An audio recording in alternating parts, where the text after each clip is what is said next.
तो दोस्तों आपने तेल के खेल वाली कहावत जरूर सुनी है। अब ये तेल के खेल की कहावत कुछ इस तरह से शुरू होती है कि शुरुआती इरा में जो तेल के लिए बहुत बड़ा इरा था, दुनिया को पहली बार जब तेल मिला तो ये केवल मिडिल ईस्ट तक सीमित था। ऐसी स्थिति में मिडिल ईस्ट के देश सडनली लाइट में आ गए और जियोपॉलिटिक्स में उनका एक महत्वपूर्ण योगदान दिखाई देने लगा। इस वजह से उन्हें तवज्जो भी मिलने लगी, दुनिया के अलग अलग देश उनके बारे में बात करने लगे, उनका महत्व अपने आप बढ़ गया। लेकिन इस महत्व को भुनाने के लिए और सुपर पावर बनने के लिए अमेरिका को एक मौका भी मिल गया। और हुआ कुछ इस तरह से कि अमेरिका सहित पश्चिमी देशों के द्वारा मिडिल ईस्ट के अलग अलग देशों में जो मेजर ऑयल फील्ड्स थी, इनके ऊपर कब्जा कर लिया गया। कब्जा इन द सेंस ऐसा नहीं कि कोई युद्ध लड़के कब्जा कर लिया, बल्कि इन्हें खरीद लिया गया। अब इन ऑयल फील्ड में से जो भी ऑयल वगैरह निकलेगा उसके ऊपर टोटल कंट्रोल होगा अमेरिका का या फिर उसके सहयोगी देशों का, जो कि वेस्ट ब्लॉक से आते हैं। इसका एडवांटेज इन देशों को बहुत मिला। आज जो हम लोग देखते हैं कि पश्चिमी देश अपने आप को फर्स्ट वर्ल्ड कहते हैं और हर मामले में इनका ही प्रभुत्व चलता है, तो इसके पीछे का कारण भी यही है। क्योंकि देखिए, दुनिया क्रूड ऑयल के बिना नहीं चल सकती, नेचुरल गैस के बिना नहीं चलती, और इन सब के ऊपर कहीं ना कहीं कंट्रोल अमेरिका सहित उसके सहयोगी देशों का है। इस बात को मानना पड़ेगा। और अगर इस बीच किसी मिडिल ईस्ट के देश द्वारा अमेरिका को आंखें दिखाने की कोशिश की गई, जैसा कि इराक द्वारा किया गया था या फिर बाद में ईरान द्वारा किया गया, तो उनका क्या हश्र हुआ हम सब लोग देख पा रहे हैं। इसमें आप सीरिया वगैरह का नाम भी ले सकते हैं, लीबिया का नाम ले सकते हैं। तो अल्टीमेटली तेल के खेल में अमेरिका और पश्चिमी देशों ने बहुत तगड़ा लाभ उठाया मिडिल ईस्ट के देशों से। वर्ल्ड वॉर 2 के बाद में ये सिलसिला जैसे ही शुरू हुआ तो आज तक चल रहा है।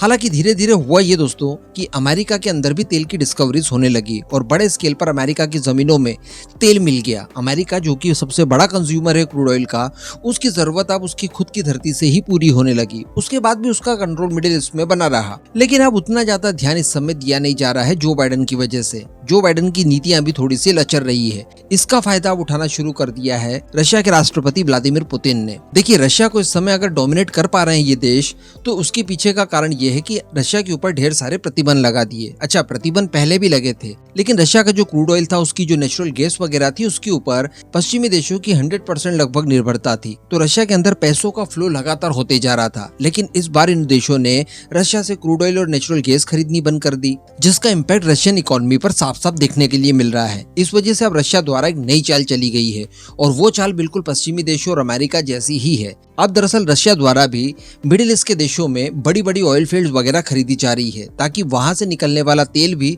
रशियन तेल कहलाए। इसके लिए सबसे पहले तो रशिया ने अपना इन्फ्लुएंस जमाया, मिडिल ईस्ट के देशों द्वारा कुछ भी कांड कर दिया जाए। आजकल हम लोग देख पा रहे हैं कि यूएनएससी से लेकर नॉर्मली बयानबाजियों तक रशिया इनका सपोर्ट कर रहा है। किसी आतंकवादी संगठन के समर्थन में भी रशिया इस समय मजबूती से खड़ा होता है। तो इन सभी चीजों का फायदा अब रशिया को मिलने लगा है। मिडिल ईस्ट के देश जो कि अमेरिका और पश्चिमी देशों से पहले ही नफरत कर चुके थे, क्योंकि कई सारे कांड ये लोग पहले कर चुके हैं, अब इनका पूरा विश्वास रशिया के ऊपर टिक गया है और रशिया ने भी इस विश्वास का अब फायदा उठाना शुरू कर लिया है और एक के बाद एक मेजर ऑयल फील्ड्स के ऊपर अपना कब्जा करते जा रहा है। रिसेंटली खबर निकल कर आ रही है कि इराक के अंदर एक बहुत बड़ी डिस्कवरी हुई है। एक ऑयल फील्ड की खोज की गई है जो कि पिछले 2 दशकों में यानी पिछले 20 सालों में सबसे बड़ी ऑयल फील्ड है। उसको लेकर कंपटीशन चल रहा था रशिया और जापान के बीच में।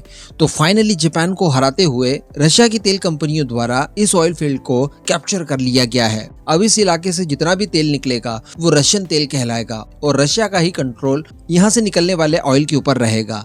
अब अगर इन फ्यूचर ऐसी कोई नौबत आती है कि पश्चिमी देश रशिया के ऊपर तेल और गैस को लेकर किसी तरह का सैंक्शन लगाने की कोशिश करते हैं, तो उस समय उनके पास दूसरा कोई विकल्प बचेगा ही नहीं। क्योंकि रशिया के ऊपर सैंक्शन लगाने के बाद जब वो मिडिल ईस्ट के पास जाएंगे तेल या फिर गैस खरीदने के लिए, तो वहां पर भी मेजर ऑयल फील्ड्स रशिया की ही होंगी और मजबूरन इन्हें रशिया की नियंत्रण वाला तेल ही खरीदना पड़ेगा। और इस बात को सुनिश्चित करने के लिए ही अब पुतिन मिडिल ईस्ट के वेरियस देशों में वेरियस ऑयल फील्ड्स को लगातार खरीदते जा रहे हैं। तो ये बहुत ही बड़ी बात है और इससे कहीं ना कहीं अमेरिका सहित पश्चिमी देशों का जो प्रभुत्व है दुनिया के ऊपर, उसको कम करने में एक बहुत ही महत्वपूर्ण रोल प्ले कर सकता है। क्योंकि हम सभी जानते हैं इस समय क्रूड ऑयल का कोई अन्य विकल्प ऐसा मौजूद नहीं है जिसके ऊपर सडनली स्विच किया जा सके और इनकी निर्भरता कम कर दी जाए। और जब तक दुनिया की निर्भरता क्रूड ऑयल के ऊपर रहेगी, तब तक रशिया वेस्टर्न ब्लॉक के साथ एक बैलेंस बनाकर रखेगा।